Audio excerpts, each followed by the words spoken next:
Assalamualaikum warahmatullahi wabarakatuh, kaum Nocturnal. Selamat malam semuanya, kembali lagi. Malam semuanya. Selamat datang di cerita malam ini. Dan malam ini kami bertiga lagi. Seperti biasa karena tamu yang malam ini itu dia lebih prefer kirimin cerita. Dan kebetulan ceritanya ada 3. Dari siapa Mbak Dita? Mbak Farida. Mbak Farida. Beliau ini ngirimin 3 cerita, jadi nanti masing-masing cerita akan dibacakan oleh aku, Mas Linggar, dan Mbak Dita. Mau dimulai dari Mbak Dita dulu mungkin ya. Ladies first. Oke. Asik. Jadi Farida ini adalah sebenarnya dia anak dari almarhum guruku. Dan kebetulan memang sangat mirip antara ibu dan anak ini gitu. Terus sebenarnya aku sempat tahu, oh itu anaknya guruku gitu. Cuma ya sekedar tahu, tapi bukan yang kenal apalagi yang deket banget gitu. Tapi hingga suatu hari dia DM apa ya? Aku lupa, di Facebook apa di Instagram gitu. Terus dia nanyain, Mbak Dita, terus memperkenalkan diri lebih tepatnya memperkenalkan diri, atau aku nggak gitu. Aku kan agak bingung ya, siapa yang mana nih. Aku agak berusaha mengingat-ingat. Terus dia menceritakan kalau aku anaknya ibu ini gitu. Oh iya, itu guruku. Kebetulan juga aku sama guru itu tuh lumayan dulu deket lah, kenal gitu. Terus ya kita akhirnya mulai ngobrol. Terus dia mulai ya banyak cerita, terus termasuk ketika aku menanyakan gimana kabar ibu udah nggak ada Mbak, itu langsung aku kaget, astagfirullahaladzim. Dan akhirnya dia mulai cerita kalau dia tuh banyak banget pengalaman horornya dan kejadian aneh-aneh yang sebenarnya dia itu penasaran banget. Sebenarnya kenapa sih semua ini terjadi di dia gitu. Dia cerita panjang lebar, tapi memang selama ini belum sempat untuk kita undang karena satu dan lain hal, dan akhirnya baru kali ini kita undang untuk berbagi cerita. Tapi ketika kita undang, ya itu tadi, dia agak keberatan untuk menceritakannya langsung. Yang pertama ya mungkin karena menjaga privasinya kali ya. Terus yang kedua, dia sempat apa ya, jadi kalau cerita itu rasa takutnya itu tuh kayak balik lagi gitu loh. Kayak seolah-olah itu baru kejadian saat itu gitu. Dan ini tadi juga dia setelah cerita juga dia sempat cerita, Mbak, pokoknya ada kejadian lah, aku merinding gitu. Terus ceritain nggak sih ada keanehan kayaknya tadi? Tadi bentar ya. Oke, sambil nunggu Mbak Dita nyari chatnya tadi, buat kaum Nocturnal yang dengerin di Spotify, mungkin kalau penasaran langsung mampir ke YouTube juga, karena malam ini setnya Mas Linggar agak menarik ya. Ya, silakan diperhatikan. Lihat deh. Tapi kalau buat yang nonton di YouTube ya mungkin udah langsung kelihatan itu bayangannya Mas Linggar ya, yang hitam-hitam di cermin di gorden itu bayangannya Mas Linggar. Tuh. Silakan dipantau-pantau karena ini sekarang juga kita mulai di jam 23.38 ya sekarang. Ya. Sebelumnya terima kasih dulu buat Mbak Farida untuk cerita malam ini ya. Ngirim 3 cerita langsung. Jadi buat asupan horor kaum Nocturnal juga. Kita langsung aja kali mulai dari cerita pertama yang akan dibawakan oleh Mbak Dita. Monggo Mbak Dita di cerita malam ini.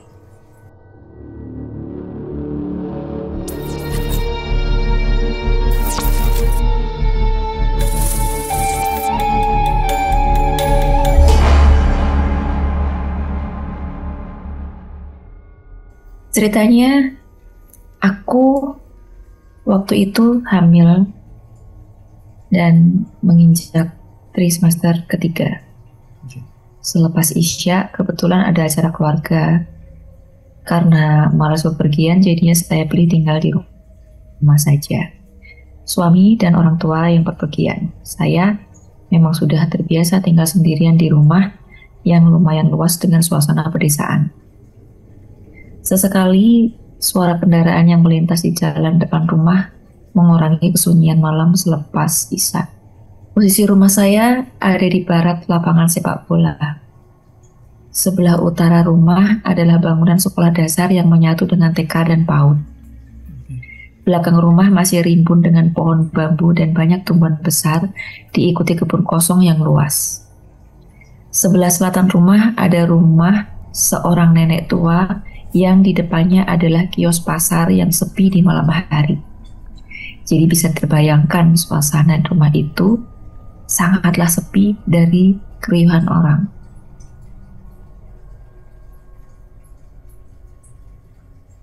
Banyak khalayak yang sering menyampaikan bila rumah saya ini terkesan angker. Namun baik saya dan keluarga, rumah ini adalah istana kecil kami untuk bersinggah dan melepas lelah. Sedari kecil berteman dengan keanehan yang menemani hari-hari saya. Singkat cerita, dan menyambung cerita di awal tadi, karena saya sedang hamil dari semester ketiga, setiap waktu merasa gerah. Malam itu saya mencari angin di teras sembari menikmati hembusan angin malam. Duduk santai di kursi, sesekali melepas pandangan ke arah jalan raya yang selepasnya adalah hamparan lapangan sepak bola. Menghela nafas panjang serta melepaskan perlahan. Syah-dunian malam ini. Masih duduk bersantai di teras tanpa ada kejanggalan. Saya adalah pecinta langit malam saat itu, karena cahaya bulan dan bintang bisa langsung dinikmati. Sembari meluruskan kaki, saya mencoba mendongak ke atas ingin melihat cahaya. Saya mencoba mendongak ke atas ingin melihat cahaya bulan dan bintang.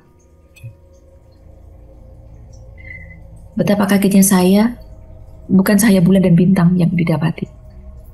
Loh, kok ada rok putih tersangkut di pohon kelengkeng? Rok siapa? Apa Mae tadi naruh rok di pohon kelengkeng? Harusnya tidak ada jemuran di teras depan. Di taman tepatnya. Mae ini adalah asisten rumah tangga saya. Dengan rasa penasaran saya, maka saya berdiri sembari mendekati pohon itu. Kok rok putihnya tersangkut di ranting dengan rambut panjang? Rambut palsu siapa ini? Masih penasaran. Langkah kaki dekat ke pohon kelengkeng. Loh, kamu siapa? Saya merasa konyol waktu itu melihat seseorang berpakaian putih panjang dengan rambut terurai panjang dan acak-acakan. Dan masih saya tanya, kamu siapa? Bayang dong betapa konyolnya saat itu. Dan hal ini adalah hal yang konyol bagi saya. Setelah saya tanya, kok gak dijawab? Masih saya pandangin dengan seksama dia yang duduk di ranting pohon. Saat tersadarkan, saya larilah menuju ke ruang tamu. Ini konyol lagi, karena saya bingung mau lari ke arah mana. Mau keluar lewat garasi terlalu jauh. Posisi garasi harus jalan ke ujung rumah utama, lalu turun tangga, baru bisa keluar dan masih melewati halaman yang luas. Akhirnya saya putuskan untuk mengunci pintu ruang tamu, sembari terbirit-birit dengan perut yang besar melewati pohon kelengkeng yang masih ada Mbak Kuntinya. Jadi tadi dia sempat telepon, karena dia ngetik itu dia bingung untuk menceritakan di bagian ini ya. Jadi dia pengennya balik ke ruang tamu. Tapi kalau dia balik ke ruang tamu, dia harus melewati pohon itu. Sementara ada Mbak Kuntinya di situ. Maksudnya melewati si tempat si Mbak Kunti itu tadi bertengger apa duduk gitu ya. Tapi kalau dia lewat garasi, itu jalannya akan lebih jauh. Gitu. Dan akhirnya dia memilih untuk melewati pohon kelengkeng yang masih ada Mbak Kunti. Saat tersadarkan, saya larilah menuju ke ruang tamu. Ini konyol lagi karena saya bingung mau lari kemana. Mau keluar lewat garasi terlalu jauh. Posisi garasi harus jalan ke ujung rumah utama, lalu turun ke tangga, baru bisa keluar dan masih melewati halaman yang luas. Akhirnya saya putuskan untuk mengunci pintu ruang tamu, sembari terbirit-birit dengan perut yang besar melewati pohon kelengkeng yang masih ada Mbak Kuntinya. Sembari permisi lewat dan tergopoh-gopoh. Kaki saya sudah tremor, masih harus buka pintu gerbang yang digembok. Kebayang kayak apa rasanya menahan takut dan konyol. Setelah pintu gerbang terbuka, saya lari ke tetangga yang agak jauh di ujung sana. Sesampai di rumah tetangga, saya ketuk-ketuk pintu dan salam. Tidak lama kemudian dibukakan pintu oleh ibu pemilik rumah. Beliau bertanya, "Ada apa Mbak? Malam-malam kok terengah-engah? Itu kok bawa lampu senter. Emangnya ada maling?" kata si ibu. Sahabatku, enggak maling. Cuma ada Mbak Kunti lagi duduk di pohon taman. Karena penasaran, tetanggaku akhirnya menuju rumah saya. Diceklah pohon kelengkeng itu oleh suami ibu tadi. Beliau berkata, Mbak Kuntinya udah gak ada. Udah pergi mungkin, sahut saya. Lah, dia kan gak bertamu, jadi pergi sesuka hati dia lah Pak. Gak perlu permisi, dia datang juga tiba-tiba. Dan akhirnya saya menunggu keluarga dan suami pulang dari acara. Karena masih hamil trimester ketiga, mengantisipasi hal yang kurang baik. Jadi dia pilih untuk menunggu di rumah tetangga itu tadi ya. Oh, paham. Wow. Jadi ini kita bahas dulu kali ya. Kita bahas dulu baru lanjut cerita selanjutnya kali ya. Jadi sebenarnya di awal aku agak bingung kenapa dia nggak milih masuk. Oh ternyata suaminya lagi di luar di acara itu kan. Makanya mungkin pemikiran bingungnya dia ketika itu mau masuk rumah, ya di rumah sendirian, takut juga gitu kan.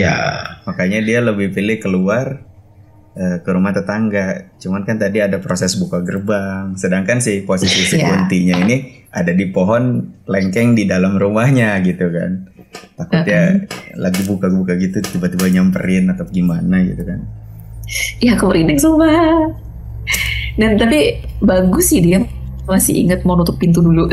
Kunci pintu dulu. Iya, pintu rumah. Pintu rumah. Waduh. Trimester 3 Mas Lenggar dulu. Udah gede. Ya sama mau nanya itu. Maksudnya trimester 3 itu masih sering dapat gangguan juga ya Mas? Tahu saya kan misalnya trimester awal kan atau gimana gitu. Itu berarti tetap ya namanya gangguan ya. Tetap lah. Dan itu trimester 3 berarti udah gede ya. Iya. Mulai. Ya itu berarti 6 bulan ke atas kan ya? 6 bulan ke atas. 7. Berarti ya nggak harus yang trimester awal ya masih sering dapat gangguan gitu ya? Iya. Ada orang bilang kan kalau trimester awal itu masih wangi gitu ya, betul. Apa? Hamil apa sih namanya, kondisi hamilnya tuh masih wangi, makanya masih rentan dari segi apa ya, dari segi mistis juga rentannya karena masih wangi. Kalau dari segi medisnya ya masih rentan juga si janinnya gitu kan ya. Si lemah gitu kan ya? Iya, kalau awal. Wah gokil sih. Tapi pohon lengkeng tuh kalau setahu aku pohon lengkeng emang nggak gede ya. Biasa aja gitu. Maksudnya bukan yang pohon kayak mungkin pohon mangga gitu kan. Mungkin pohon mangga lebih gede posisinya harusnya. Makanya kebayangnya pohon lengkeng terus dia bertengger itu kan deket harus ya. Karena kan pohonnya nggak terlalu besar gitu. Aduh. Aku pernah lagi di posisi kayak gitu tuh, yang cerita di kos-kosan itu, yang pas mau keluar ke kamar, mau pindah ke kamar Mbak Gali, dengar? Ingat ya? Ingat. Iya, ingat. Ada yang ngalangin ya. Ada yang ngalangin. Kalau aku terus jalan, berarti aku harus ngelewatin dia. Kalau aku balik, nanti bakal semalaman suntuk. Aku bakal di situ sendirian. Kebayang sih itu tadi. Ya posisinya serba salah gitu ya. Kayak ya balik lagi cerita aku yang nyebut juga kan. Kalau balik Ya, lagi betul. jauh juga gitu. Terus takutnya nanti dia juga balik ke posisi aku balik gitu. Ya udah hadepin aja. Bingung juga ya kalau Itu. lagi kayak gitu. Iya, dan kita sama-sama bisa ngerasain kan gimana badan kita. Iya, makanya. Ya. Panas, dingin, gemeter. Iya, yang bikin linu tuh sebenarnya dia hamil gede gitu ya, yang bikin linu tuh. Takutnya kenapa-napa. Terus Itu yang dibikin banget. yang jadi pertanyaan juga, apa sih tujuannya si Kunti ini nongkrong di situ? Apa emang dia tempat nongkrongnya di situ atau ada keinginan lain gitu? Karena mengingat si Mbak Farida ini lagi hamil gitu kan, suka jadi penasaran gitu ya. Terus orang yang tadi diceritain suaminya si tetangga itu pas lihat, apa bener dia tuh bisa lihat, jadi dia udah nggak ada kok, apa emang buat nenangin aja gitu, ya kan? Kayaknya sih cuma buat nenangin doang. Padahal cuman kan nggak dikonfirmasi sama Mbak Faridanya ya ketika si suaminya tetangga bilang udah nggak ada kok, padahal itu masih ada kok, berarti kan suaminya tetangga nggak bisa lihat. Mau tenangin Yang doang gitu ya, cuma buat itu pertama- doang ya. Yang pertama, apakah bener si suami tetangga itu ngecek sampai ke pohon kelengkeng? Iya. Terus yang kedua, masa iya nanti bakal bakal di situ mulu sampai apa ya? Nunggu orang lain lihat kan kayaknya juga aneh ya. Iya. Kalaupun dia masih di situ juga nggak bakal nampakin ke orang lain juga kan? Mungkin juga Iya. ya kalau nggak sensitif kan energinya bisa aja lagi nggak sama gitu ya, frekuensinya lagi nggak sama, jadi nggak bisa lihat. Tapi Mbak pas hamil nggak pernah ngalamin kayak gitu-gitu Mbak? Aku hamil sih enggak. Tiga-tiganya tuh nggak ada aneh-aneh gitu Mbak? Seingatku sih enggak ya. Seingatku. Bagus lah. Alhamdulillah, berarti syukur lah. Kalau Mas Linggar gimana? Aku saya nggak hamil Mbak. Itu kayak lagi hamil. Saya nggak hamil Mbak. 6 bulan. Iya, Mas Linggar kan sensitif nih. Dulu waktu istri hamil ada kejadian-kejadian aneh gitu nggak Mas Linggar? Kejadian-kejadian aneh ya.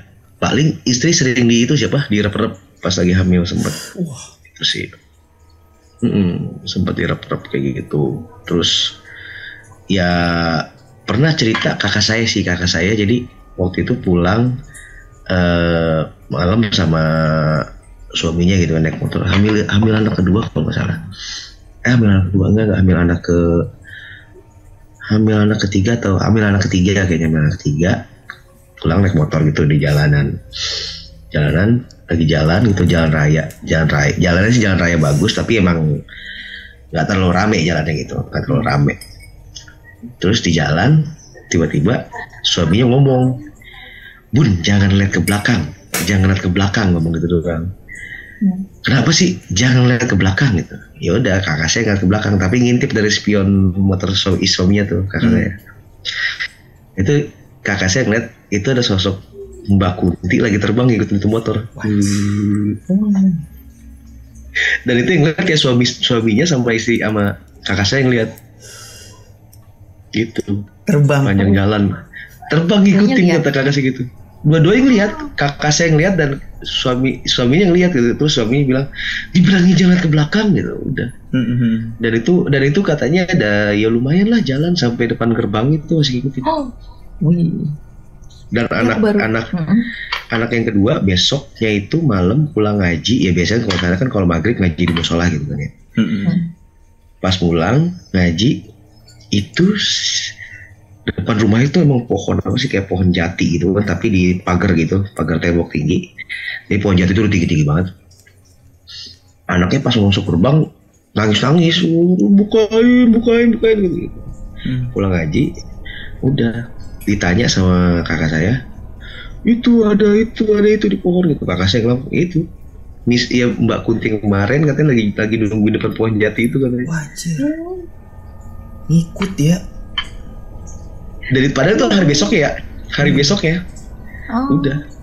Akhirnya ya udah diceritain, diomongin ke orang rumah gitu. Ya udah akhirnya besoknya kita ngaji bareng-bareng di situ gitu. Tapi itu yang kayak gitu tuh ada dua kemungkinan, Mas. Yang pernah saya dengar gitu ya, pernah aku dengar. Apa ya? Emang dianya main aja gitu, pengen ke daerah lain, atau nggak bisa pulang. Pernah dengar gak sih? Ada ya. Kan udah ngikutin karena tertarik nih. Ada cewek hamil nih, kita ikutin nih. Gue ikutin nih. Gak tahu, dia nggak tahu jalan pulang gitu kan, Mbak. Ada juga yang cerita kalau nggak salah di beberapa episode TTM juga dulu, yang kesurupan, terus dianya minta dianterin pulang gitu kan, terus kitanya kayak bingung, lalu yang ngikut, lu yang minta anterin pulang gimana sih? Gitu kan. Aku jadi gitu kan. Ya, nah aku juga ingat nih, tadi aku ingat ketemu, sekarang baru ingat waktu Mas ingat baru cerita tadi. Pernah sekali ngalamin yang aneh-aneh waktu hamil anak kedua. Waktu itu hamil 5 bulan. Iya berarti kan masuk trimester kedua ya nih. Hamil 5 bulan kan rumah ini kebakaran. Kebakaran habis ludes sama sekali. Terus kita akhirnya ngontrak sembari nunggu rumah ini dibangun ulang. Terus di situ aku itu karena benar-benar habis rumahnya kan, jadi proses ngebangun rumah ini kan agak lama ya. Aku sampai di hamil usia 8 bulan. 8 bulan di rumah kontrakan itu, padahal sebelumnya tuh aku sempat nggak mau ngontrak di situ karena aku pernah dengar, kan aku kenal sama penghuni sebelumnya. Dia pernah cerita, dia kan punya anak satu-satunya, anaknya laki, anak tunggal. Kalau anaknya suaminya tuh sering pergi keluar kota gitu, tugasnya di luar kota. Si anak itu pernah ngadu ke bundanya, bunda itu ada patung liatin kita terus di belakang jendela, padahal nggak ada siapa-siapa.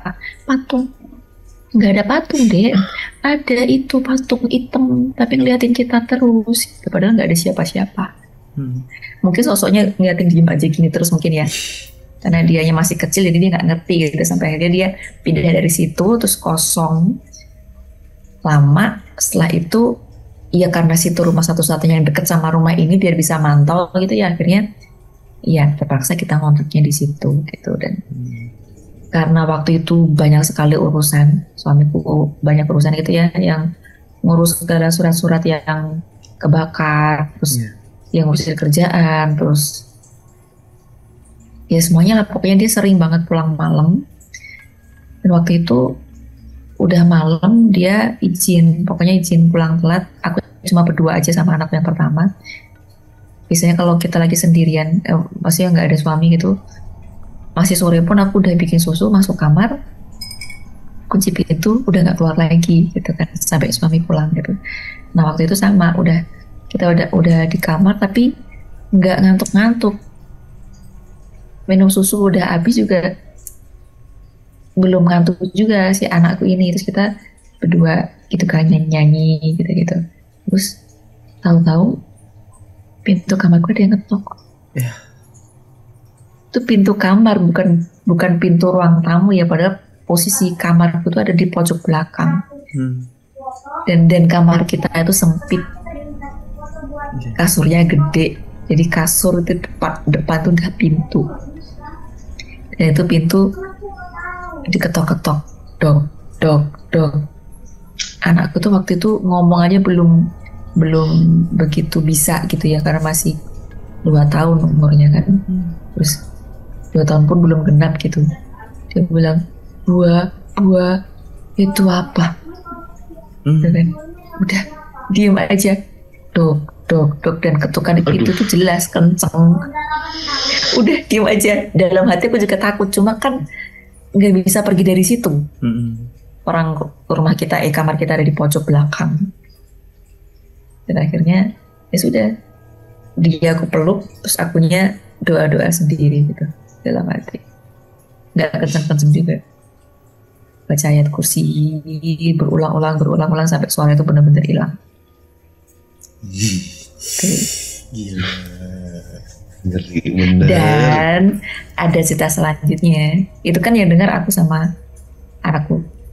Setelah kita pindah, karena rumah ini udah selesai, kita pindah balik lagi lah ke sini. Tetangga belakang rumah kontrakan, karena namanya perumahan kan gitu ya, temboknya. Jadi belakang rumah kontrakan itu nyambung ke rumah tetangga kan gitu, sama-sama adu belakang gitu kan. Dia nanya ke aku, tapi minta maaf dulu lah, maaf ya, pengen nanya tapi kalau nggak dijawab juga nggak apa-apa gitu. Iya bu, kenapa gitu. Selama ngontrak di situ ada aneh-aneh nggak? Aneh-aneh gimana? Ya barangkali pernah dengar suara-suara apa gitu. Terus akhirnya aku cerita, oh iya bu pernah, yaitu suara ketukan pintu gitu. Sayangnya si ibu itu langsung, iya astagfirullahaladzim, aku merinding, saya takut. Emang kenapa bu? Iya soalnya, jadi dia itu kan rumahnya sebenarnya sebelahnya. Nah rumah yang tepat di belakang kontrakan ini kosong, terus dia beli, terus dia lebarin jadi satu gitu. Nah pas proses renovasi itu mungkin dia keganggu atau gimana ya, pokoknya setelah selesai terus dia baru menempati rumah ini karena udah dilebarin kan. Itu tiap malam diketok-ketok dari rumah itu temboknya, dan itu nggak berhenti, duk, padahal rumah itu kosong. Oke, kita langsung masuk cerita kedua. Iya. Aku mau nanya sih, cuman nggak usah lah. Apa tuh? Tanyalah. Iya, ngetok itu kenapa berasumsi yang ngetoknya Kunti? Apa nggak berasumsi yang ngetoknya Kunti? Enggak. Oh. Nggak tahu itu apa. Cuma ya tadi kan yang dibahas pas hamil ada kejadian apa gitu kan. Oh gitu. Iya. Oh emang nggak ada kaitannya berarti ya. Oke. Serem banget loh suara ketokan itu, bener dah. Apalagi pintu kamar. Kalau pintu ruang tamu masih oke lah, cuekin aja gitu. Iya kamar sih, karena posisinya di dalam kan. Iya. Oke, kita lanjut ke cerita kedua, masih dari Mbak Farida. Kali ini aku yang bacain. Sedari kecil memang saya suka bermain di pesawahan. Sawah bagi anak-anak kecil di desaku adalah surga bermain karena di sana ada air mengalir, masih banyak dijumpai ikan-ikan. Kalau beruntung, kita bisa mendapatkan telur puyuh di pematang sawah. Oke. Akses menuju pesawahan di desaku memang harus melewati jalan samping makam. Di makam tersebut ada pohon randu yang sudah tua dan menjulang tinggi. Di saat musim kemarau, daunnya pada rontok. Tinggallah dahan-dahan dari pohon randu tersebut. Suatu pagi, sepulang sekolah, sekitar jam 10.30, saya menuju sawahnya Mboe. Mboe adalah pemilik sawah yang biasanya menjadi tempat bermain saya dan teman-teman. Oh, rumahnya Mboe ini ya maksudnya. Saya berjalan sendirian melewati jalan tersebut. Ada sosok Mbak Kunti yang sedang duduk di dahan pohon randu dan kakinya diayun-ayunkan. Masih nggak percaya, saya kucek-kucek mata berulang kali, namun hasilnya masih sama. Mbak Kunti masih di dahan tersebut. Penasaran dong, karena waktu itu saya masih kecil, belum tahu perwujudan kuntilanak itu seperti apa. Dalam hati saya bertanya, kenapa manusia bisa manjat pohon setinggi itu ya? Terus, Kenapa harus pakai baju putih kalau hanya pengen main-main di dahan pohon? Ah, manusia kurang kerjaan, batin saya waktu itu. Sambil lalu saya biarkan penampakan itu karena belum menyadari. Tanpa rasa takut, saya berjalan melewati pematang sawah yang lumayan jauh, sekitar 400 meter untuk sampai di sawahnya Mboe. Sampai di sawah Mboe, saya bertanya pada Mboe, "Mbok, sopo sih awan-awan kok kurang gawean menek wit randu terus tengok-tengok ning pang?" Nah, itu apa tuh? Artinya, oh ini ada. Menek. Oh menek ya, kirain menek. Oh, ada tuh. Artinya, "Mbok, siapa sih yang siang-siang manjat pohon randu dan duduk di dahannya?" Sembari bekerja, Mboe pun menjawab, "Ora enek." Bener nggak? Ora enek wong ning kuburan nduk. Ora enek wong ning kuburan nduk.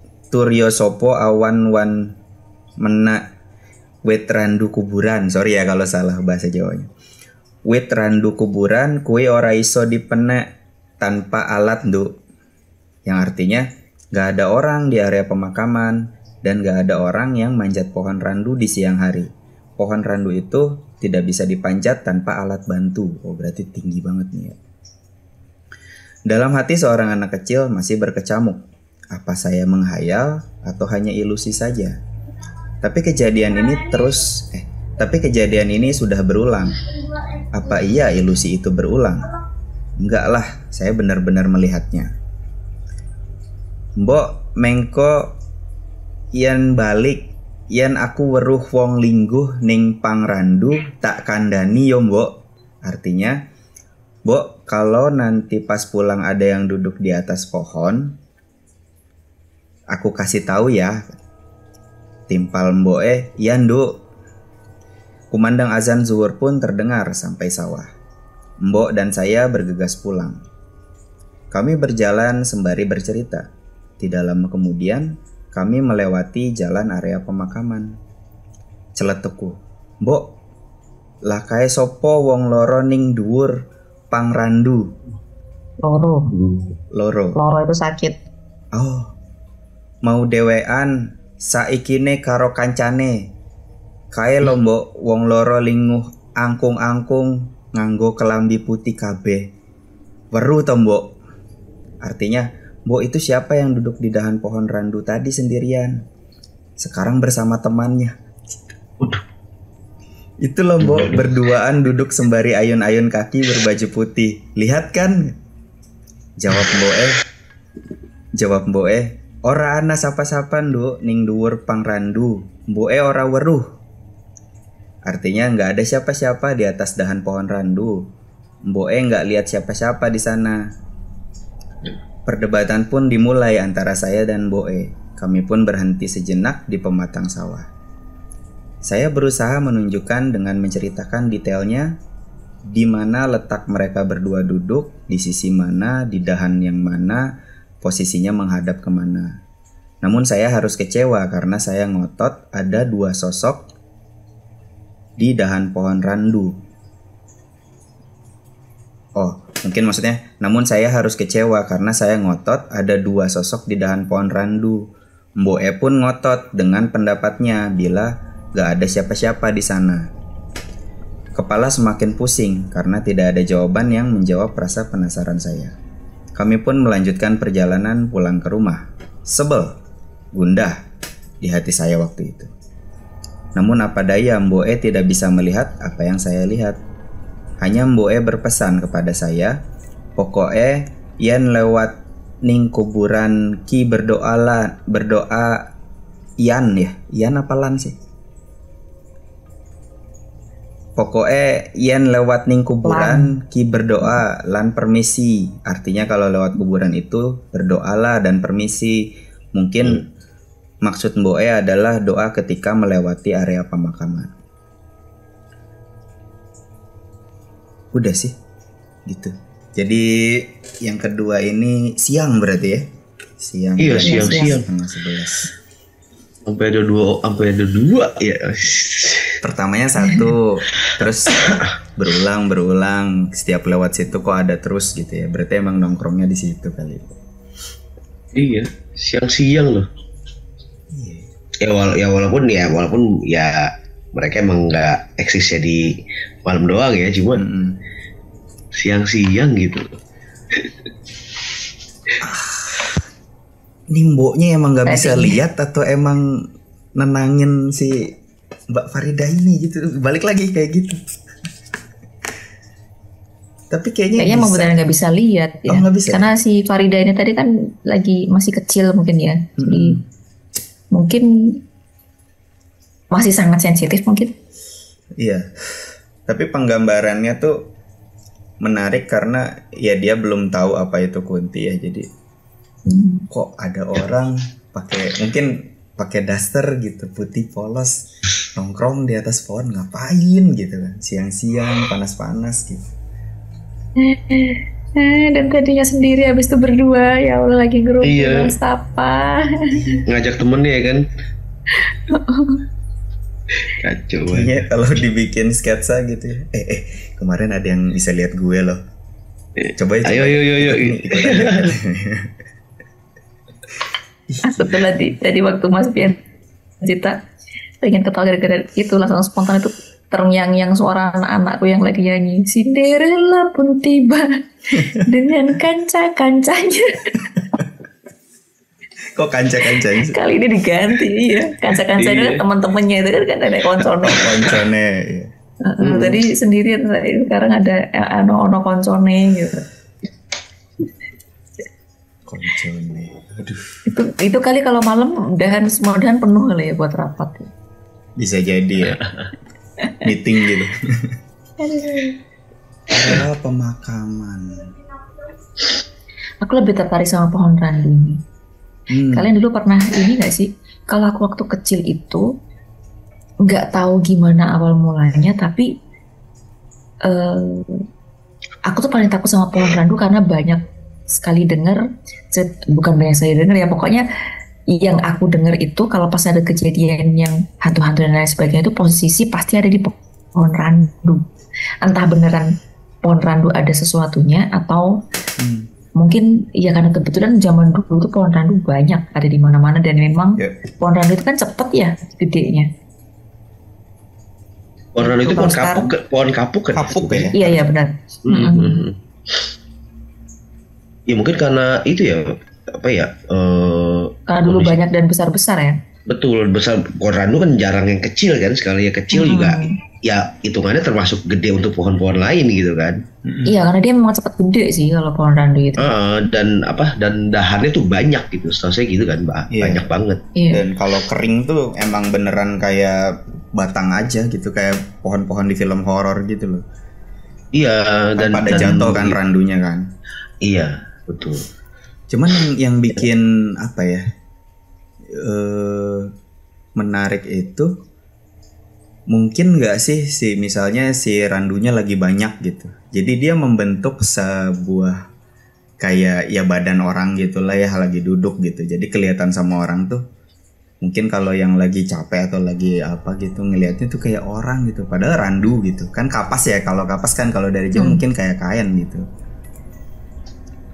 Tapi sebanyak-banyaknya kapas juga nggak bakal bisa ngebentuk jadi sesosok wanita sih. Iya. Apalagi yang dalam waktu sekejap awalnya aja satu sosok jadi dua sosok gitu. Iya juga sih. Ya dan palingan kalaupun itu nggak yang setahu saya pohon randu itu buahnya itu nggak pecah yang jadi keluar kapas atau kapuknya semua gitu kan, paling pecah cuma sedikit keluar gitu sih. Gitu. Siang-siang. Tapi kita banyak juga dari mana dengar cerita ya, banyak pengalaman yang ngalamin siang gitu segala macam, banyak juga ya. Iya sebenarnya banyak juga sih.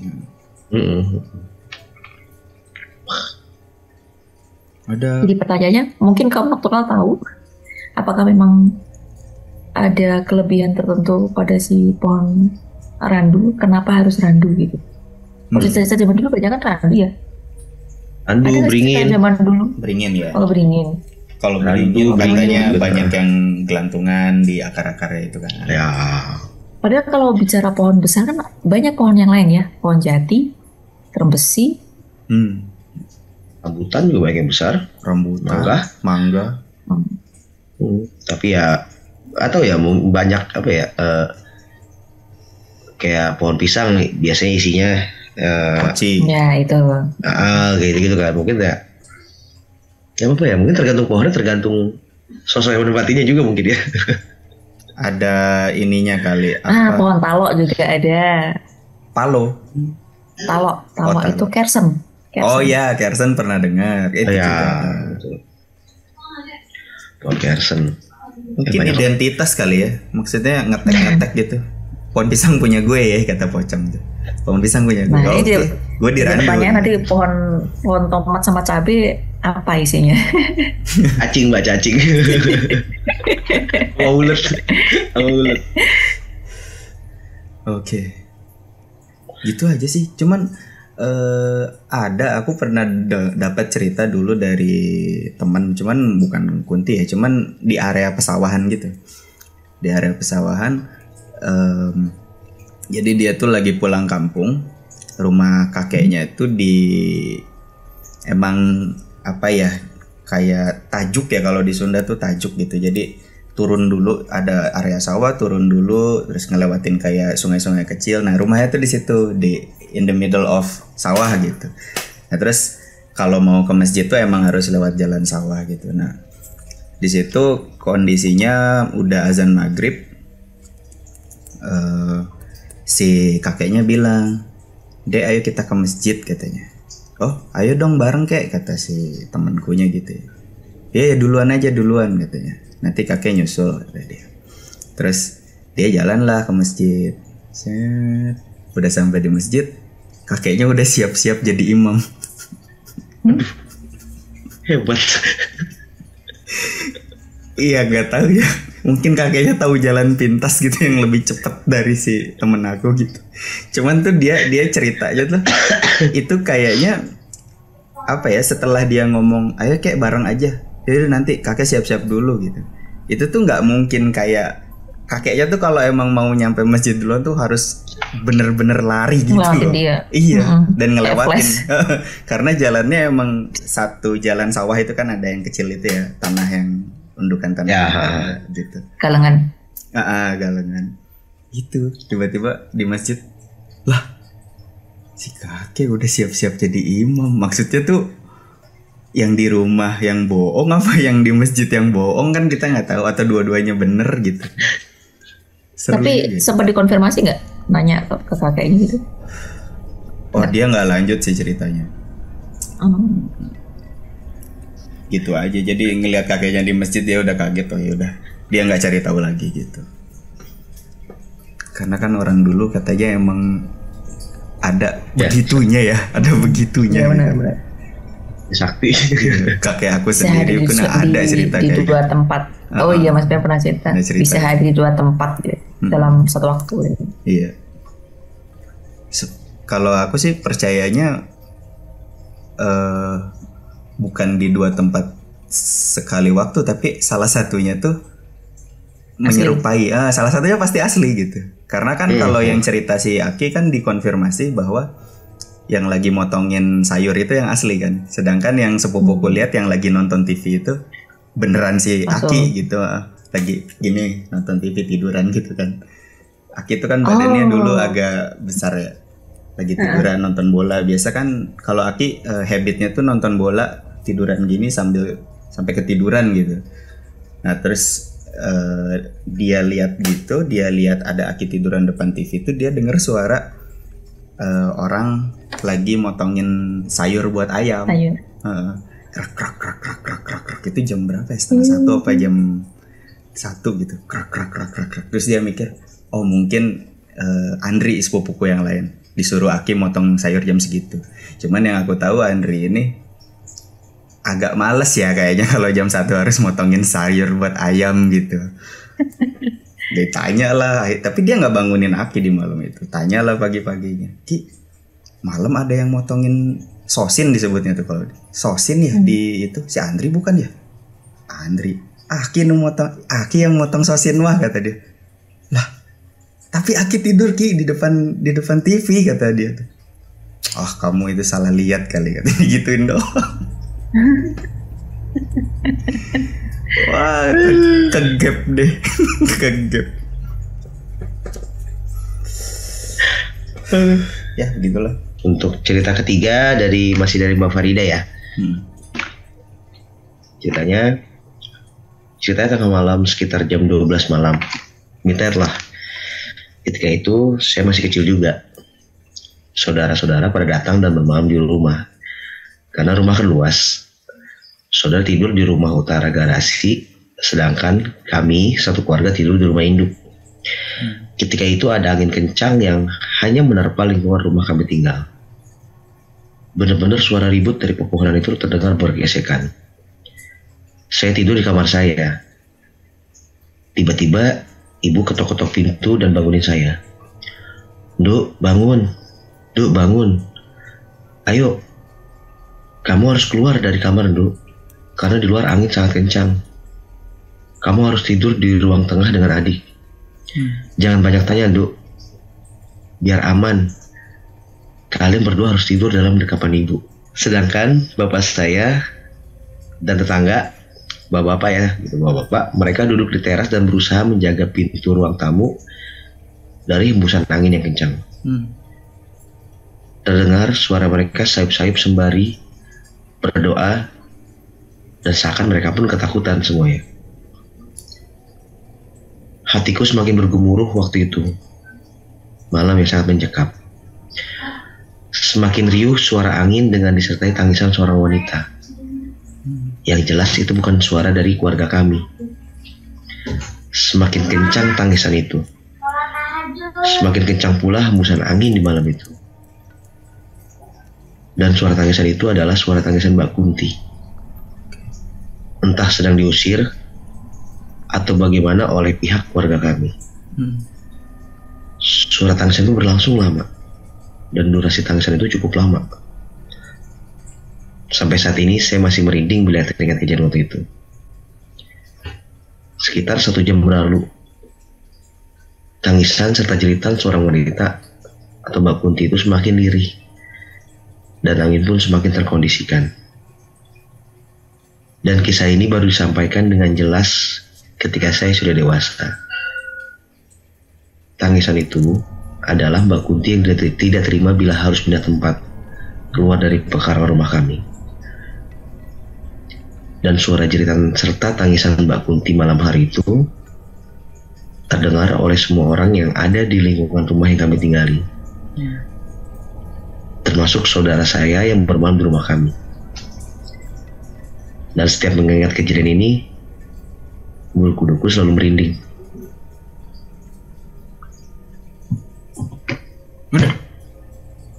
Udah. Oke. Suara ya. Ya lebih ke suara sih, kalau ini kayak lebih ke suara karena yang dengar. Tapi yang dengar berarti satu. Semuanya berarti denger ya. Neror juga ya. Iya. Ya orang bukan tempat tinggalnya ya diusir pakai nangis segala, kenapa ya? Hah? Gimana sih? Dia dulunya tinggal di situ.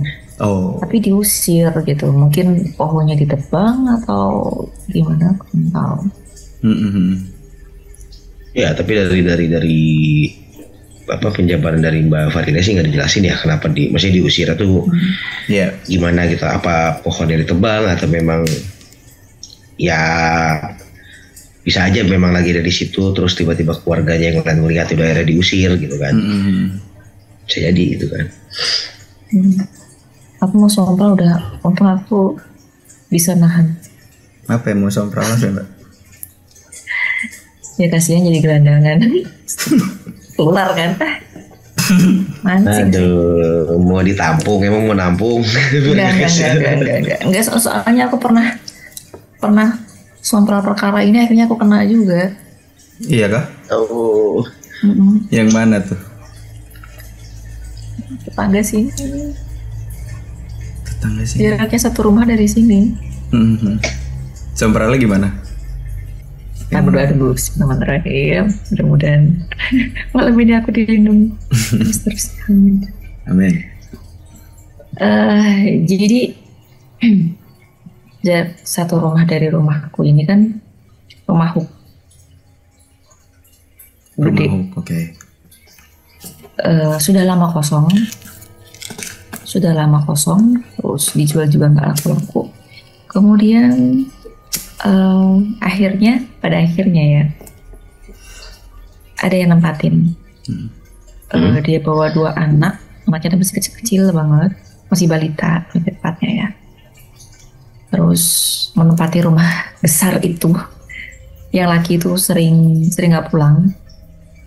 Jadi ibu sama kedua anaknya, yang mana anaknya itu masih kecil-kecil sekali, menempati satu rumah yang besar, dan dia paling cuma ada di kamar sama di dapur doang karena rumahnya memang sangat besar gitu. Jadi banyak ruangan yang tidak terjamah sama dia. Nah, suatu hari aku memang dengar sih suara anak nangis itu tuh nggak berhenti sepanjang malam sampai pagi. Dan itu sampai berulang beberapa hari. Paling suara tangis anak itu tuh berhenti sebentar doang, habis itu nangis lagi gitu. Dan ternyata itu suara tangis anaknya. Oke. Terus ya karena udah mungkin 2-3 hari itu suara nangisnya tuh nggak berhenti. Kita kan sempat nanya kenapa sih anaknya gitu kan, apa sakit atau gimana gitu kan, kasihan suaminya nggak ada di rumah gitu kan. Terus dia bilang nggak tahu nih mbak, rewel gitu, tapi entar berhenti lagi, nangis lagi, cuma nangisnya tuh nggak ada air matanya, mungkin karena udah kecapean atau gimana kata dia kan. Terus waduh gitu kan, kita udah ini kayaknya aneh deh gitu. Terus akhirnya waktu itu hari Kamis, gue merinding sumpah. Akhirnya dia karena nangisnya itu udah nggak wajar ya, terus tetangga-tetangga juga udah mulai kayak ini sebenarnya siapa sih, jadi udah mulai ini tahu gitu lah, penasaran mencari tahu gitu. Akhirnya pada datang ke situ, terus diantarlah ke orang yang bisa ngobatin gitu lebih tepatnya. Awalnya ART ku dulu deh. Awal yang pertama kan ART ku dulu karena dia bilang kok tetangga gue ada nih yang bisa, aku panggil ya. Dipanggil lah tetangganya ART ku yang katanya bisa gitu. Pas di situ diobatin, diem. Awalnya si anak ini diem, terus udah dibersihin lah rumahnya. Nggak ngerti gimana caranya karena aku nunggu di luar, aku dengan beberapa tetanggaku itu nunggu di luar gitu. Itu dibuka, dia bilang emang si bapaknya tadi memang bilang itu dibuka dulu ya bu sementara waktu gitu, sampai nanti udah benar-benar aman baru boleh ditutup. Oh ya siap. Setelah si orang pintar ini tadi pulang, kita masih di depan nih, itu anak nangis lagi, kenceng lagi sampai teriak-teriak sampai keluar kayak gitu loh nangisnya itu. Kasihan, itu udah kelihatan banget capeknya karena udah berhari-hari dia nangis. Terus akhirnya tetanggaku satunya lagi dia keluar, ada apa sih kok nangis gak berhenti dari kemarin gitu kan. Terus dilihatin, oh ini yaudah bawa aja ke situ gitu kan. Dibawalah ke rumah orang yang katanya bisa ngobatin itulah. Nah karena sama orang pintar yang pertama tadi pintu gak boleh ditutup, akhirnya dia bilang, si ibu anak ini dia bilang, mbak tolong jagain rumahku ya, aku bawa anakku dulu ke depan gitu, ke rumah depan yang rumah si orang pintar ini tadi. Terus oh iya, tapi aku nggak sendiri, aku bersama ibu-ibu yang lain. Akhirnya terus kita ngapain nih, yuk kita lipetan gitu. Kebetulan tetangga sebelah rumahku ini bikin nasi liwet.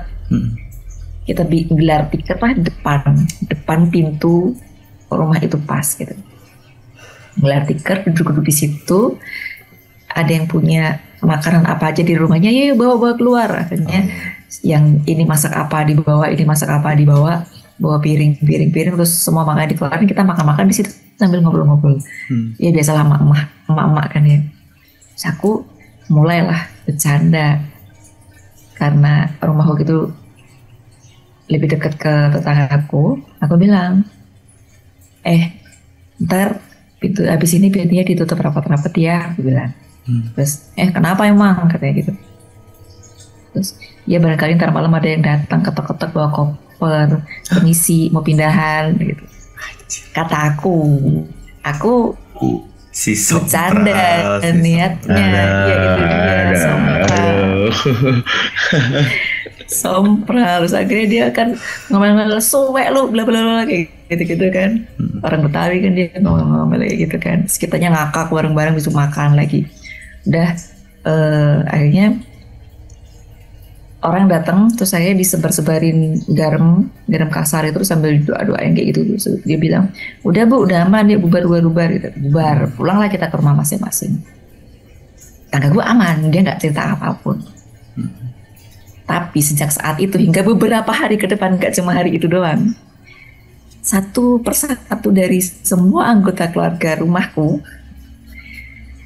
itu dengar suara wanita manggil-manggil aku di depan rumah. Suara cewek. Dan suaranya itu lembut banget, suara cewek. Karena aku di sini dipanggilnya kan Bunda ya, Bunda Jagat gitu ya. Terus yang awalnya tuh yang dengar anakku, Bunda Jagat, Bunda Jagat. Dia tuh nadanya tuh manja-manja gitu loh. Astagfirullahaladzim, aku takut. Terus ditengokin, gak ada.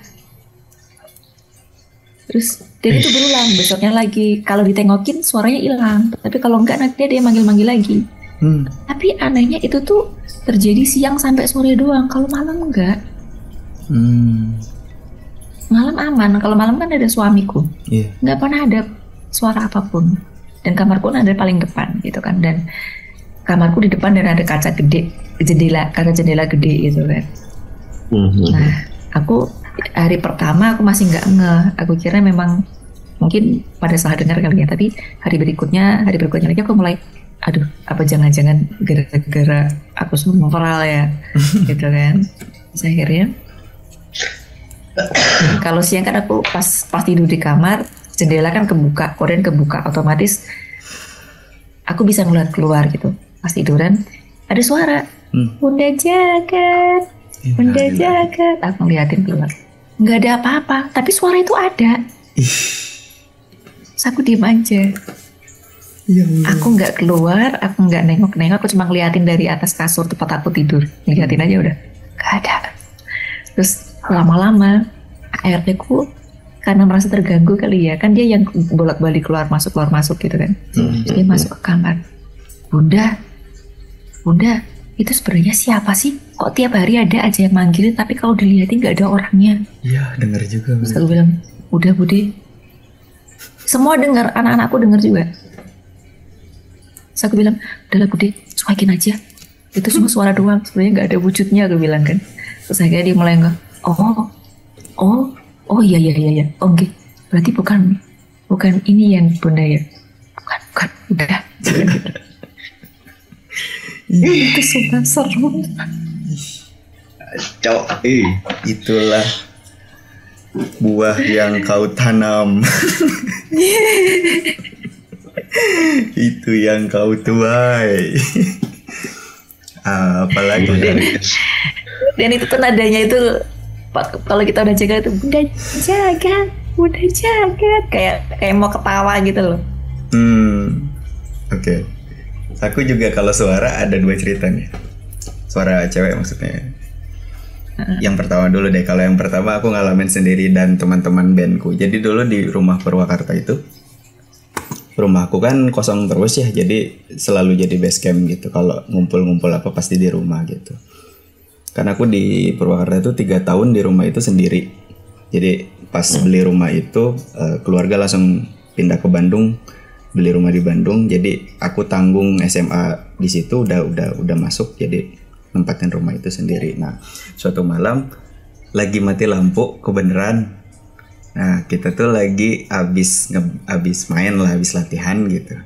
kumpul lah ke rumah. Emang biasanya pada nginep di rumah kalau habis latihan gitu. Tapi kebenaran lagi mati lampu malam itu. Terus iseng kan, apa nih kita ngapain yuk gitu, nggak ada kerjaan gitu, udah briefingan udah males gitu ya, maksudnya ngulik-ngulik lagu udah males, apalah kita cari kegiatan gitu. Ini mungkin salah satu tindakan sompral juga ya, cari tindakan apalah gitu. Nah dulu kan zaman-zamannya Nightmare Side Ardan FM ya, kalau tahu. Jadi openingnya itu lagu Lingser Wengi, dan aku tuh suka nge-save buat didengerin di nanti-nanti gitu. Suka di-save buat kalau lagi apa didengerin gitu. Kita setel aja Lingser Wengi, mau berani nggak nih mumpung mati lampu nih. Ini rumah kan dulunya bekas apa, kalau orang meninggal mandiinnya di sini gitu kan. Rumah itu tuh. Beneran. Di kamar mandinya itu. Terus takut. Lu takut, lu cemen biasa kan ya. Anak cowok semua isinya kan. Ya udah setel, ayo kita setel. Mau lagi sunyi-sunyinya tuh pakai laptop dikonekin ke speaker apa ya? Speaker kecil gitu. Jadi dia ngambil listriknya cuman dari laptop. Cuman lumayan kenceng suaranya. Kita setel tuh. Lingser Wengi. Kan malam-malam tuh jam 12-an lah mungkin lah. Udah lewat mungkin. Nah, di sebelah rumah itu, di sebelah garasi itu ada gang kecil yang naik ke atas. Itu pas lagu Lingser Wenginya habis, ada suara di sebelah garasi itu naik ke atas. Wah berantakan itu, langsung kita kabur keluar semua. Gitu. Suaranya suara apa? Gitu suara kayak gitu, suara gitu. Oh ketawa kenceng gitu, tawa kenceng. Persis abis lagu Lingser Wenginya habis. Suara ketawa kecikikan, Mbak. Itu satu. Nah ini yang kedua suara juga. Baru dapat kemarin cerita. Sebenarnya cerita dari istrinya Reddy ya. Cuman diceritain sama adeknya kemarin. Kan mereka taunya aku punya channel horor, jadi kalau ada cerita horor tuh langsung setor gitu, langsung suka cerita gitu. Jadi di kampung istrinya Reddy itu daerah kabupaten, lagi ada yang baru meninggal siangnya gitu. Nah malamnya tuh pada ngobrol gitu kan, kenapa sih meninggal gitu-gitu kan. Nah, ibu-ibu lah biasa. Kondisinya kalau nggak salah dengar kemarin di pabrik kerupuk gitu, lagi pada ngerumpi gitu lah ibu-ibu malam-malam. Ngobrolin kenapa ya tiba-tiba gitu meninggalnya, kayak gitulah, ngobrol-ngobrol kayak gitu. Terus tiba-tiba pas lagi hening gitu, lagi dead air gitu ya, ada suara di belakang kumpulan ibu-ibu yang lagi pada ngobrol gitu. Aku udah mati, masih aja diomongin gitu. Mampus. Pakai bahasa Sunda sebenarnya, cuman langsung aku translate. Wah itu berhamburan lagi itu dari pabrik itu. Gila. Wah kacau itu. Begitu ngomongnya, aku udah mati, masih aja diomongin gitu. Astaga. Wah gila. Itu suara dia. Apa suara lain? Jadi memang nggak ada yang lihat sosoknya, cuman memang suaranya suara si almarhumah ketika masih hidup gitu. Ya ampun. Edan ya. Makanya kan ada yang bilang katanya kalau orang baru meninggal tuh jangan diomongin, ya nggak sih? Iya katanya. Masih ada di sekitar situ kan katanya. 40 hari gitu ya. Cuman itu tuh simpang siur juga sih infonya, jadi nggak berani menyimpulkan. Kalau ngomongin suara nih barusan nih di grup, tadi saya juga nge-share ke Mas Bena Berita sebelum kita mulai tapping. Di kan ada grup isinya ya saya, istri saya sama teman-teman gitu kan. Teman-teman kita main lah gitu. Cerita ada salah satu teman saya, teman istri. Namanya Galuh gitu. Dia kan memang tinggal di rumah bareng kakaknya. Rumahnya tuh ya besar, 2 lantai gitu. 2 lantai, dia tinggalnya tuh dia tuh kamar tuh di lantai atas gitu. Dapurnya tuh di bawah gitu, di bawah. Ya udah. dia lagi masakin telur buat anaknya kalau nggak salah, lagi masakin telur buat anaknya gitu, di dapur gitu kan. Terus tiba-tiba dengar suara anaknya turun manggil mah gitu, turun lewat tangga gitu, mah gitu. Udah dia nyari-nyari kan gitu, nyari-nyari iya nah kita nyari-nyari keliling-keliling rumah gitu, keliling rumah nggak ada gitu. Terus pas ke atas taunya anaknya masih ada di kamar. Anak masih di kamar, terus tanya, anaknya jawab, lah aku di kamar aja mah, kan kata mama tunggu di sini aja, nggak boleh kemana-mana. Anaknya masih kecil, masih umur 4 tahun. Kan kata mama suruh tunggu sini, aku tunggu sini, aku nggak mau kemana gitu. Dan kejadian siang juga nih. Siang. Aduh. Kenapa ya? Wow. Dan baru aja nih di grup juga, tadi di grup itu ada yang nge-share kemarin kan sempet hari apa ya, hari Minggu di sini kayak ada acara halal bihalal keluarga lah, warga sini gitu. Nah terus tiba-tiba salah satu warga sini ada yang motoin gitu. Jadi pas lagi kan memang pas lagi halal bihalal tuh kayak bangun tenda. Ini saya sambil share di grup juga nih. Jadi bangun tenda gitu kan, bangun tenda.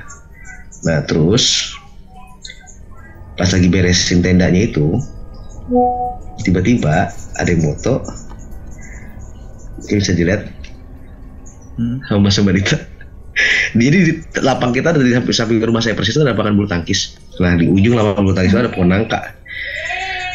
Dan kata yang moto itu ngeliat ada sosok Mbak Kun lagi diri di atas pohon nangka dan itu foto.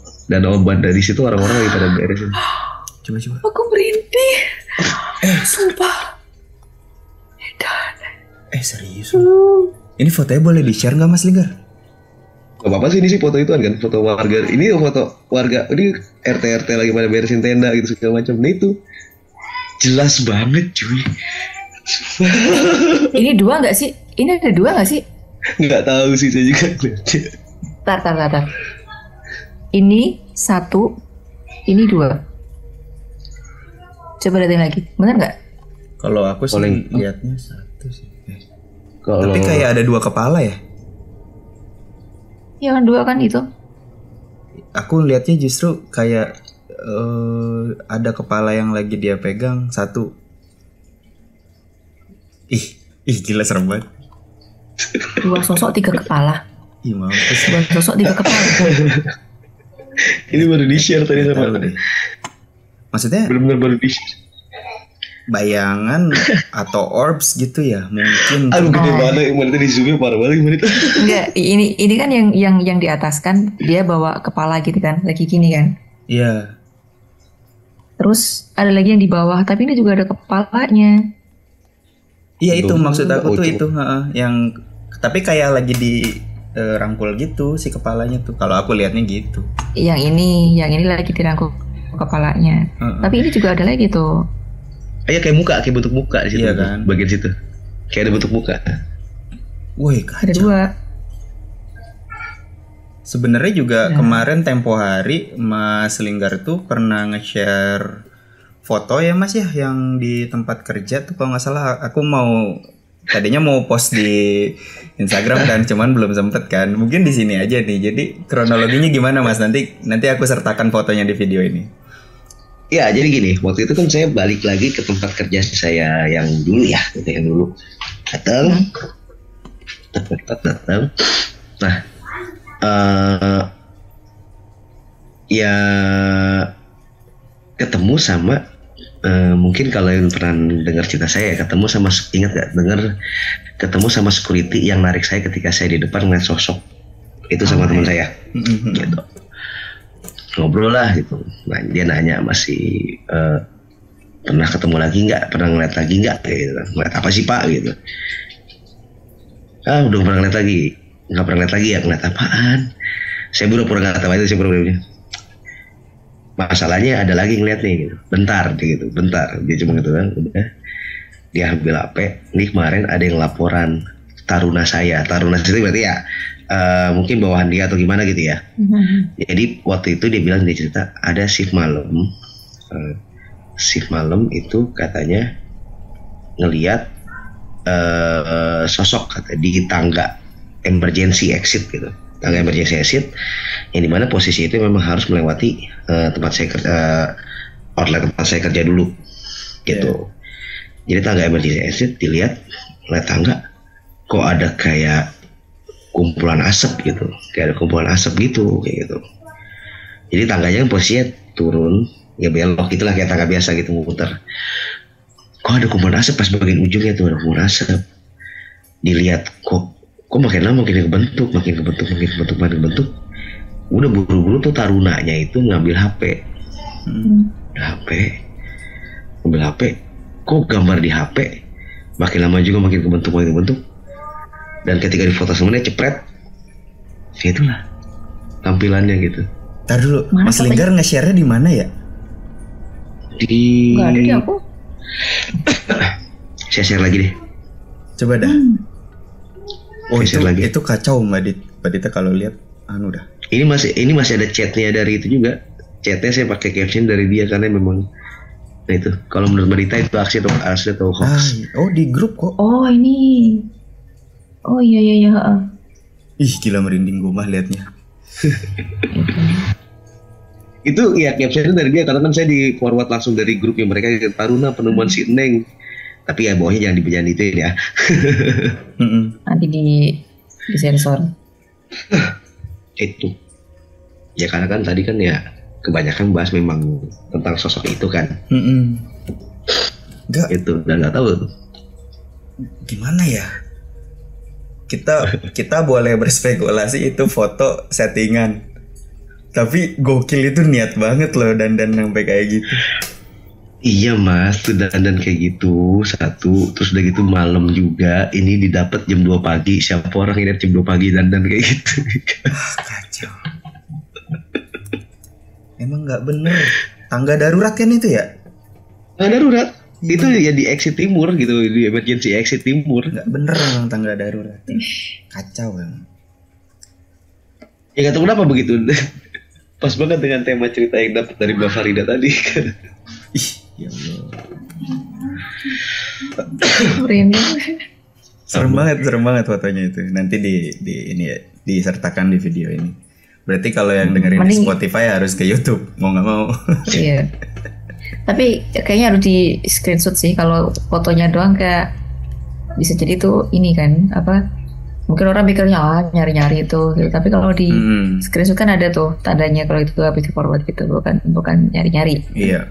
Boleh nanti minta tolong Mas Linggar. Sekalian chat-chatannya juga. Paling nanti di apa blur atau dicoret di bagian blur lokasinya. Lokasi. Wah gokil. Tapi sepakat ya, maksudnya sosok ini tuh bisa dibilang mungkin kalau sekarang jadinya kayak yang paling sering kelihatan, yang paling sering menampakkan gitu ya, selain Poci ya. Kayaknya kalau di nggak tahu ya, di luar negeri juga beberapa kali lihat kayak orang posting gitu yang horor-horor gitu ya. Emang basic gitu sosok cewek rambut panjang gitu berdaster gitu. Gitu loh. Cuman kalau di sini kan dasternya katanya ada yang merah, ada yang kuning, ada yang hijau katanya. Itu pernah itu nggak? Kemarin saya sempat lihat beberapa kali di TikTok. Jadi dari AI gitu ya. AI nggak tahu sih Mas Pina Mbak Dita pernah nggak? Jadi AI, jadi ada orang bikin konten AI tingkatan Mbak Kunti. Tingkatan Mbak Kunti itu dari yang Kunti biasa gitu macam sampai level tertinggi Kunti kuda kalau nggak salah. Gitu. Nanti kalau saya lihat di linknya mungkin saya share itu sih ya. Emang nggak tahu di konten creator dia tuh bikin AI tentang itu makhluk-makhluk kayak gitu, kayak pernah juga nge-share dia bikin tentang tingkatan genderuwo salah satunya. Gitu bener. Tapi dari AI maksudnya ya gokil juga, AI bisa bikin sampai segitunya gitu. Sedetail itu ya. Berarti kan gitu. Dia belajar juga kan, AI itu kan dia belajar dulu sebelumnya. Iya. Paket weh. Ada terakhir lah sebelum kita tutup karena udah nggak ada lagi. Ada yang pernah denger ini nggak sih dulu yang legenda terowongan Casablanca? Kalau Mas Linggar pasti kayaknya pernah denger sih. Mbak Dita pernah denger nggak? Pasti. Oh pernah ya. Pernah. Karena ada filmnya juga kan? Iya ada. Dulu tuh ada cerita langsung dari uwa aku gitu. Beliau sama istrinya lagi lewat terowongan itu. Yang ngelihat istrinya, maksudnya ini cerita nggak ada jump scare, nggak ada apa, kalian juga udah pasti bisa nebak gitu ya. Dan emang mereka itu nggak tahu kalau lewat terowongan itu legendanya harus klakson ya kan. Ya lewat aja gitu, dan mereka juga pendatang kan, bukan orang situ asli. Itu si istrinya uwa aku ini pas ngelihat ke kaca samping itu beneran sekunti-kuntinya nempel, mukanya nempel ke kaca gitu. Gitu ngikut. Padahal sebelumnya mereka nggak tahu ada legenda itu di situ gitu. Jadi itu nggak tahu juga sih ya. Maksudnya apakah dia kejepit apa gimana gitu ya, maksudnya bisa nempel gitu. Iseng banget gitu loh. Nempel kali ya. Karena kondisi terowongan juga kan, sebelum masuk terowongan itu kan ada pemakaman besar di kiri kanan terowongan itu kan gitu, pemakaman karet disebutnya.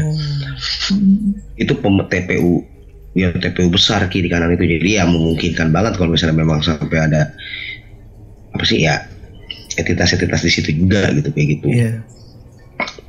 Itu dan terowongannya juga kan panjang ya? Ya lumayan panjang gitu, lumayan panjang dan luas juga gitu. Bisa muat 3 mobil kalau dideretin gitu. Satu jalur ya maksudnya. Gitu. Tapi memang kesaksiannya tuh kelihatannya tuh selama di terowongan aja gitu loh Mas, Mbak. Jadi ketika udah keluar terowongan tiba-tiba hilang aja gitu. Iya. Oh, gitu. Iya. Jadi mungkin di situ banyak yang apa ya, bukan berseliweran ya. Mungkin emang tempat tongkrongnya mereka gitu, apa gimana? Nggak ngerti. Cuma iya, banyak spekulasi. Mungkin ini ya, ngelakson itu biar mereka ngeh dan mereka minggir gitu ya. Jadi ketika ada yang nggak ngelakson, mereka nggak nyadar karena ketabrak, terus dianya nyangkut di situ, nemplok. Iya, nemplok. Atau bisa juga karena memang dari awal tuh dibikin mitos kayak gitu kan, jadi ya udah mereka jadi kayak terpanggil untuk iya jadi itu mungkin gitu. Tapi masalahnya kan tadi kan nggak tahu kalau ada mitos itu, kenapa bisa lihat seperti itu gitu. Makanya itu. Atau mungkin si sosoknya tadi ngasih tahu, nah kan kena kan aku kan, kamu sih nggak langsung jadinya aku nggak tahu. Mulai sompra lagi nih orang satu. Iya begitulah. Enggak, tapi memang biasanya itu kalau itu ya harus, ya biasanya sih mobil sih yang harus klakson gitu. Kalau motor nggak? Motor ya, soalnya saya pernah lupa klakson ya, alhamdulillah mana-mana aja gitu nggak pernah ngalamin sih gitu. Itu emang dan biasanya bisa lewat motor juga Mas? Kirain mobil doang. Bisa. Oh bisa ya? Nggak bisa, jalur umum itu jalur umum, bukan memang motor mobil, tapi memang yang biasa itu klakson mobil sih. Kayak tahu mobil, dan biasa itu ya nggak yang siang ya, biasanya sih malam-malam kalau udah gelap, kalau udah sepi gitu kan, kalau udah sepi udah pasti pada tin gitu udah banyak yang klakson gitu. Iya. Dan ya memang dulu banyak banget berita tentang kecelakaan di situ. Baru mau bilang apakah mungkin korban-korban kecelakaan ya yang di situ. Maksudnya dia sambil gitu tuh nyari, ini bukan ya yang nabrak gue gitu. Ngomong gitu ya. Iya kan. Soalnya gitu sih, encounternya tuh pasti ngelongok ke dalam kaca gitu, ke dalam mobilnya gitu kan. Ini bukan yang nabrak gue. Ih, serem banget. Dan banyak juga sih yang cerita atau mitosnya itu di situ ya, banyak kuntilanak. Ya banyak mbak kun yang bukan cuma kuntilanak, mbak kun yang masih putih gitu. Ada yang sudah sampai merah, hitam, kuning, masih banyak warna gitu kan di situ. Kalau kuntinya rasta warnanya pelangi ya men. Wadaw. Ada yang warna fuchsia nggak ya? Oke. Fuchsia.